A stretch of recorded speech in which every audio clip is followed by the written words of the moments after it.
네, 안녕하십니까. 시민의 주식 뉴스공장 8월 29일 목요일 모닝브리핑을 시작을 하도록 하겠습니다.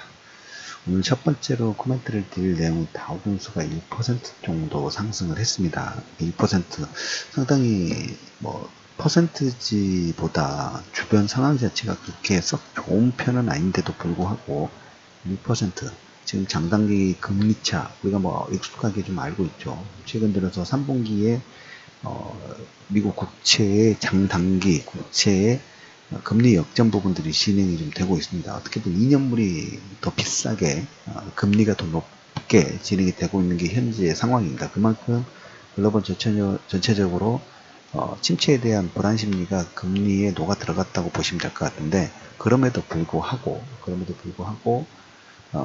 지금 브렉시트도 마찬가지고 홍콩에서 계엄령 시사라든지 이런 부분도 있는데도 불구하고 그 다음에 이제 오늘 8월 29일이죠. 이번 주말 다음 주 초반 정도에 이제 미국의 관세 부과 예정대로 이제 진행이 좀 될 것 같습니다. 9월 1일부터 한 15% 정도 강행이 진행될 것 같은데 그럼에도 불구하고 다우존스가 1% 상승을 이끈 하나의 매개체 역할을 했던 게 유가예요. 유가. 원유 수요가 증가가 되면서 재고도 마찬가지고 원유 수요가 증가가 되면서 경기 침체에 대한 우려를 상쇄시켰어요. 그러면서 미국 시장에서 금융주라든지 소형주상 물론 기술주는 지금 미중 무역협상 관련된 내용 때문에 약간 약세 부분들이 진행되고 있음에도 불구하고 금융주 상승이 상당히 좀 인상적이고 그 다음에 소형주 상승도 상당히 인상적이다라는 부분 얘기를 좀 드려보도록 하겠고 빠르면 이번 주나 다음 주 초반 정도 그러니까 어떻게 9월 초반 정도에는 미중의 전화협상 가능성 부분이 상당히 커지기 때문에 그런 내용으로 인해서 유가 반등, 유가의 수요의 증가로 인해서 다우존스가 1% 상승했던 상당히 체크할 만한 내용이다라는 내용을 첫 번째 말씀을 좀 드려보도록 하겠고 두 번째로 이제 코멘트 드릴 내용 자체는 홍콩은 아직까지 좀 시끄럽긴 합니다만은 트럼프가 이제 중국 관세 부과 관련된 부분들이 9월 1일부터 15% 진행되는데도 불구하고 시장에서는 어떻게 보면 1분기, 2분기, 3분기 오늘 2019년 통틀어서 가장 주목했던 내용은 미중 무역협상 관련된 부분하고 그 다음에 금리였어요. 금리. FMC에서 금리를 인상하느냐 인하하느냐 이런 포인트가 가장 핵심적인 키워드로 시장의 상승과 하락 부분들 그리고 특히 이제 장단기 금리차의 역전 부분들이 됐을 경우에는 최근에 2, 3주인가요? 그 알고리즘에 따라서 시장이 급등락 부분들, 급락을 진행했던 그런 케이스가 있죠. 그렇게 지금 상황이 계속 진행되는데도 불구하고 시장에서 어떻게 일시적인 현상일 수도 있겠습니다만 오늘 여러분들 시장에서 가장 중심 포인트는 유가, 원유 수요 증가에 반응을 하기 시작했다. 그러니까 어떻게 보면 이게 원유 수요 증가 부분이 글로벌 리세션, R에 대한 공포 부분들의 상쇄시키는 하나의 매개체 역할 부분을 좀 하고 있습니다. 그래서 원유 수요 증가는 다우존스의 상승. 물론 기술주는 여기에 이제 미중 무역협상 관련된 내용들이 관세가 다음 주에 부과되는데도 불구하고 시장에서는 전환협상 어떻게 보면 서로 상충되는 그 역할 부분들을 좀 하고 있죠. 왜 그러냐면 지금 중국은 최근에 내수 부양책 관련된 부분들을 자동차 쪽에 부양책을 진행을 하고 있고 트럼프도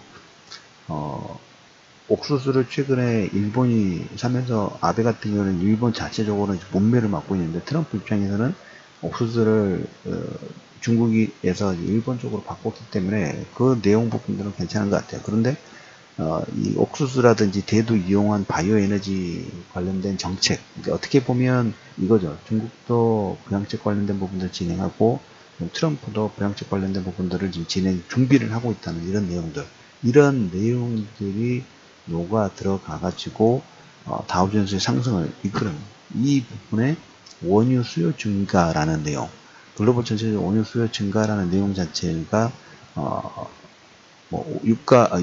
미국의 재고 부분도 폭폭 감소하긴 했습니다만 수요 증가에 따라서 다우존스 1% 상승이 했다는 것은 2019년 들어서 약간 더 변화되는 중심 포인트가 되지 않는가 하는 생각부터 합니다. 그래서 어떻게 보면 미국 시장도 그 섹터별로 각계전투 부분들이 좀 진행되고 있다고 보시면 될 것 같아요. 그래서 미중 무역 협상 관세 부과되는데도 불구하고 금융주, 다우존스 상승을 이끌었다는 내용 부분들을 가장 핵심 키워드로 잡으면서 우리나라 시장도 계속적으로 코스닥도 마찬가지고 전일 같은 경우에 자동차 관련주들의 상승 부분들이 진행이 됐죠. 그래서 어떻게 보면 지금 시점에서 글로벌 전체적으로 오늘 유가 상승과 그 다음에 한국 소비 시장의 상승 부분들, 소비에 대한 수출에 대한 향후 기대감 부분도 동시에 반영될 수도 있다. 그래서 종목 장세, 산업 섹터별로 반등 장세 부분들은 계속 ING가 될 수 있는 가능성이 높다라는 코멘트를 드리면서